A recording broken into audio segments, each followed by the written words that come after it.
अस्सलाम वालेकुम अहबाब। पर्शियन न्यूज़ पे ज़ैबुन सज़ेबी आप सबको के दरमियान मौजूद हूँ और हमारा प्रोग्राम है अहादीस नबी की रोशनी में किरदार साजी का अमल या किरदार साजी किस तरह से की जाए या अपने किरदार में किस तरह से बेहतरी लाई जा सके। तो ओशियन न्यूज़ पर आज का जो मेरा मौजू है वो है रियाकारी और शोहरत या दिखावा। तो इसके हवाले से मैं तमाम अहादीस जो हैं हदीस नबी जितनी भी हैं वो मैं आपके सामने पेश करने की कोशिश कर रही हूँ। उनमें से चंद एक करूँगी, सब तो नहीं कर सकती, प्रोग्राम तवील हो जाएगा। तो सबसे पहले कुरान का हवाला देते हुए बताऊँ मैं आपको कि सूरह निसा में कहा गया है, और फ़कत लोगों को दिखाते हैं और दिल से तो खुदा को कुछ यूं ही सा याद करते हैं।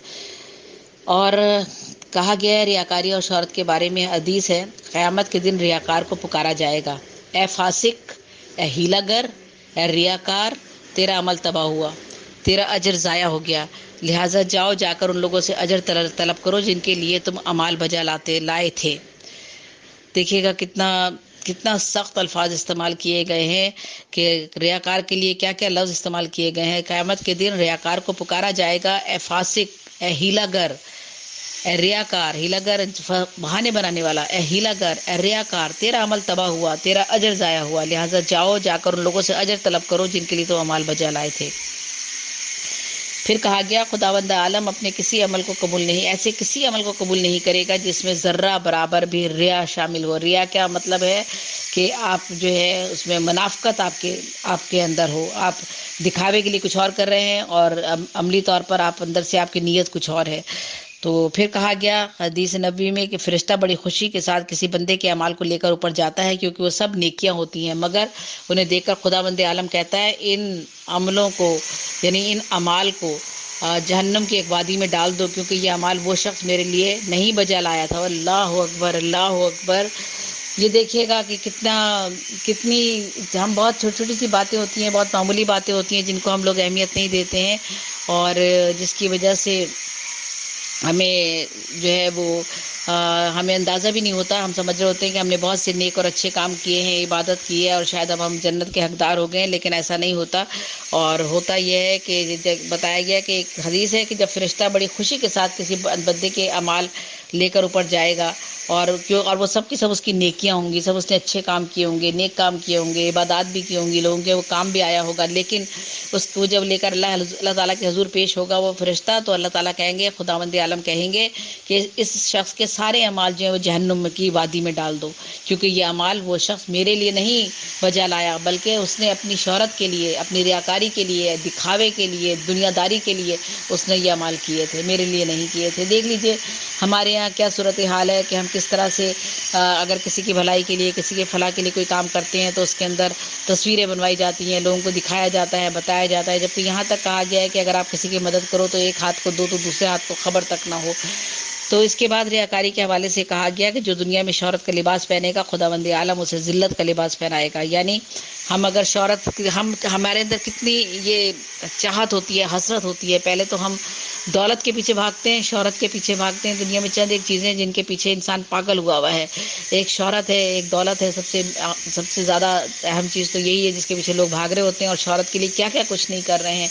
अगर आप उन लोगों को देखें जो अहले कलम कहलाते हैं, जिनका रुतबा सबसे बड़ा और सबसे अच्छा होता है, वो सबसे ज़्यादा मेरा ख्याल है जहन्नुम में जाने वाले वही लोग होंगे, इसलिए कि उन्होंने अपने कलम के ज़रिए इंसानी फलाह बहबूद के लिए काम करने के बजाय अपनी शोहरत और दिखावे के लिए उन्होंने जो है कलम का इस्तेमाल किया, और उन्होंने उसके लिए नाजायज़ हथकंडे भी इस्तेमाल किए, शॉर्टकट भी इस्तेमाल किए, और शोहरत को किसी न किसी तरीके से उन्होंने हासिल कर लिया। तो ये जो लिबास, जो शोहरत का लिबास, इस तरह शोहरत का लिबास पहनेगा, यानी इस तरह से लिबास पहनना कि दिखावे के लिए करना, कि उसके पीछे आपकी नीयत सही ना हो, आप जो है वो काम किसी अच्छाई के लिए ना कर रहे हो, आपने कलम का अपने इस्तेमाल किसी बेहतरी के लिए ना किया हो, आपने किसी की इस्लाह के लिए ना किया हो, आपने मस्बत इक़दामात के लिए ना किया हो आपका कलम का इस्तेमाल, तो सारा का सारा जो है वो ज़िया है। आपका ज़िंदगी का जो है वो अच्छे अमाल नहीं बल्कि बुरे अमाल में शामिल किया जाएगा। और इसके लिए हदीस कही गई है कि जो दुनिया में शोहरत का लिबास पहनेगा, खुदावंद आलम उसको ज़िल्लत का लिबास पहनाएगा। ऐसी शोहरत को अल्लाह ताला कबूल नहीं करता। फिर आगे कहा गया, अल्लाह से तकवा अख्तियार करो, उससे डरो, और रियाकार से बचो, रियाकारी से बचो, रिया से बचो, क्योंकि ये शिर्क की एक किस्म है। ये समझ लें आप, रियाकारी का देखें कितना कितना अफसोस की बात है, कितना کتنا پڑھ کر آدمی کا دل دہل جاتا ہے، اور کہ ہمارے اعصاب جو ہے وہ اس بات کو جو ہے وہ قبول کرتے ہوئے جو ہے ہمارے اندر پورے وجود میں ایک تھرتھری سی گونج جاتی ہے کہ ہم جو ہے جو دنیا کے پیچھے بھاگ رہے ہیں، یہ دکھاوے کی دنیا، یہ شہرت کی دنیا، یہ ریاکاری کی دنیا، یہ جو ریا ہے ہمارا اندر، جو ہمارے اندر بھرپا ہوا ہے، اس کو شرک کے برابر قرار دیا گیا ہے. یعنی شرک جو سب سے بڑا گناہ ہے، جس کی کوئی معافی ہی نہیں ہے، بالکل شہرت اور ریاکاری کو اور دکھاوے کو، اس طرح کے جو ہے اس کو عمل کو ہمارے جو ہے وہ اس کو شرک سے تشبیہ دی گئی ہے. اللہ تعالیٰ فرماتا ہے، میں شرک کے بارے میں، میں شریک کے بارے میں تمام بے نیازوں سے بڑھ کر بے نیاز ہوں. پس جو کوئی عمل بجا لائے اس میں میرے غیر کو شریک کرے تو میں اس سے بیزار اور دور ہوں، اور اس عمل کا اجر اس کے پاس ہے جس کو میرے ساتھ شریک ٹھہرایا ہے. اسی طرح سے اللہ تعالیٰ کی ذات میں بھی کسی کو شامل کرنا شرک ہے، ریاکاری ہے، شہرت ہے، دکھاوا ہے. کہ آپ اللہ تعالیٰ کی عبادات کس طرح سے کرتے ہیں، آپ ہم عبادت کرتے ہیں، ہماری ہر عبادت کے پیچھے ہمارے اللہ کی رضا کتنی ہے یہ ہمیں دیکھنا چاہیے. اللہ کی رضا کے لیے ہمیں جو بھی عبادت کرنی ہے وہ ہم کریں، لیکن ہمارے اللہ کی رضا کے لیے نہیں کرتے. میں بھی اللہ تعالیٰ سے معافی مانگتی ہوں اور اس سے طلبگار ہوں اپنی بخشش کی اور اپنی خطاؤں کی، کہ ہم بھی انہی گناہ گار بندوں میں شامل ہیں جو کہ بہت سی جگہوں پر جو ہے اپنے ان اعمال کی وجہ سے جو ہے ہم شرک کے زمرے میں بھی آ جاتے ہیں. بہت سی دفعہ نماز پڑھتے ہیں یا کوئی عبادت کرتے ہیں یا کسی کی بھلائی کے لیے کوئی کام کرتے ہیں تو اس میں دکھاوا ہمارے آ جاتا ہے، ریاکاری آ جاتی ہے، اللہ کی ذات میں کسی کو ہم شامل کر لیتے ہیں. تو یہ ساری کی ساری جو چیزیں ہیں، اللہ تعالیٰ اس کی معافی ہم سب کو دے. اور اللہ تعالیٰ نے کی ذات میں شریک کرنا تو جو ہے وہ اس کے بارے میں تو بہت ہی بڑا گناہ ہے. اور یہ اللہ تعالیٰ فرماتا ہے کہ میں شریک کے بارے میں تمام بے نیازوں سے بڑھ کر بے نیاز ہوں. بس جو کوئی عمل بجا لائے اس میں میرے غیر کو شریک کرے تو میں اس سے بیزار اور دور ہوں، اور اس عمل کا جو اس کو اجر ملے گا اس کے پاس، یہ اس کو ملے گا جس کو اس نے شریک ٹھہرایا ہے. وہ اپنی ذات سے سمجھ رہا ہے کہ میں نے یہ عمل کیا اللہ کے لیے، لیکن عمل اللہ کے لیے نہیں کیا، اس کی نیت میں کھوٹ تھا اور اس نے اپنی نیت کے ذریعے صرف وہ دکھاوے کے لیے کا عمل کیا تھا اور اللہ کی ذات میں کسی اور کو شریک کر لیا تھا. تو وہ عمل جو ہے وہ اللہ کے لیے نہیں ہوا بلکہ اس شریک کار کے لیے ہوا جس کی خوشنودی کے لیے اس نے یہ کام کیا تھا. ایک جگہ اور کہا جاتا ہے، حدیث نبی ہے، کہ ہر چیز کی ایک حقیقت ہوتی ہے، وہ بندہ اخلاص کی حقیقت تک نہیں پہنچتا جب تک وہ اپنے کام کی ستائش چاہے. کہتے ہیں کہ یہ بھی ایک ہے کہ ہر چیز کی ایک حقیقت ہوتی ہے، بندہ اخلاص کی حقیقت تک نہیں پہنچتا جب تک وہ اپنے کام کی ستائش چاہے.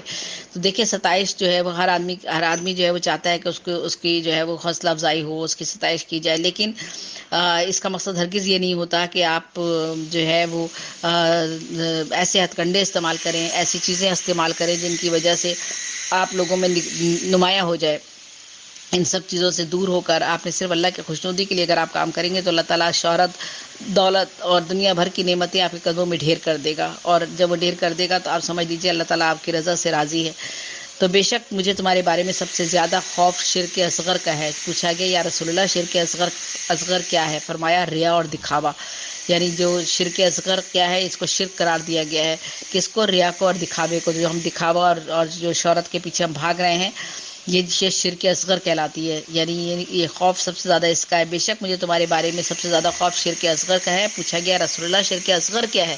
فرمایا، ریا اور دکھاوا. تو ریا اور دکھاوا آج کا میرا موضوع یہی تھا کہ ہم ریاکاری اور شہرت کے بارے میں وضاحت کر سکوں کہ ہماری احادیث جو بیان کی گئی ہیں، حدیث نبوی میں بار بار اس بات کی تاکید کی گئی ہے کہ دیکھو، کوئی بھی کام ایسا مت کرو جس میں ریاکاری شامل ہو، جس میں شہرت کا لیے ایک دکھاوا شامل ہو آپ کا، اور آپ جو بھی کام کر رہے ہو وہ لوگوں کے لیے کر رہے ہوں، اس میں آپ کی نیت کا عمل دخل نیک نہ ہو، اچھا نہ ہو، اللہ کی رضا نہ ہو اس میں شامل، بلکہ آپ اپنی دنیا میں شہرت حاصل کرنے کے لیے، اپنی خوشنودی حاصل کرنے کے لیے، آپ اپنے آپ کو نمایاں کرنے کے لیے آپ اگر کوئی کام کر رہے ہیں تو وہ شرک اصغر کہلائے گا. تو یہ آج میں نے ریاکاری اور شہرت اور دکھاوے کے حوالے سے آپ سے بات چیت کی ہے. امید ہے کہ آپ کو یہ موضوع جو ہے آپ کے دل کو ضرور چھوئے گا، کیونکہ ہم میں سے ہر شخص کے اندر یہ خواہش ہوتی ہے، ستائش کی خواہش ہوتی ہے، شہرت کی خواہش ہوتی ہے، اور اس کے لیے ہم ہر غلط سے غلط کام جو ہے وہ کرنے کے لیے بھی تیار ہو جاتے ہیں. تو اللہ تعالیٰ ہم سب کو اس سے محفوظ رکھے اور ہمیں بچائے، اور ہمارے دلوں میں سے یہ شہرت اور دولت کے جو چسکا ہمیں پڑ گیا ہے، ان چیزوں سے ہمیں دور لے جائے اور ہمیں ہماری بخشش فرمائے. آمین ثم آمین. زیبن سزیبی کو اجازت دیجیے گا. شیروان صاحب کا بہت بہت شکریہ جن کے چینل سے میں یہ پروگرام کرتی ہوں، اور احادیث نبوی کا یہ پروگرام میں نے آج کیا ہے ریاکاری، شہرت اور دکھاوے کے حوالے سے. اللہ حافظ. اللہ نگہبان.